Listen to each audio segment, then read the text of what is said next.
گودام۔ آپ نے گودام کا لفظ پہلے کبھی سنا یا پڑھا تو ہوگا۔ دوسرے لفظوں میں اسے اسٹور کہہ لیں۔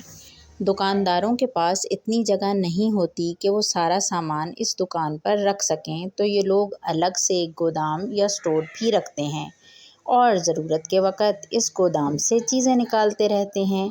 المقیت جل جلالہ نے بھی انسانوں کے لیے ایک گودام بنایا ہے اور وہ ہے زمین۔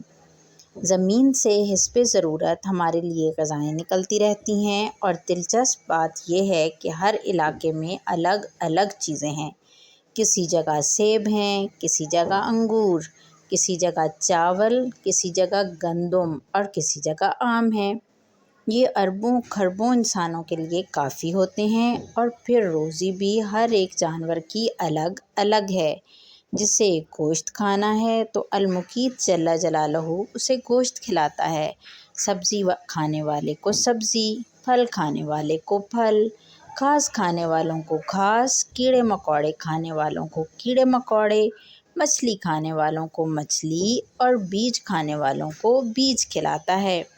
اور پھر ایسا بھی نہیں کہ جو اسے مانتے ہیں اسے کھلاتا ہے، بلکہ جو اللہ تعالیٰ کو نہیں مانتے وہ مہربان رب انہیں بھی کھلا رہا ہے۔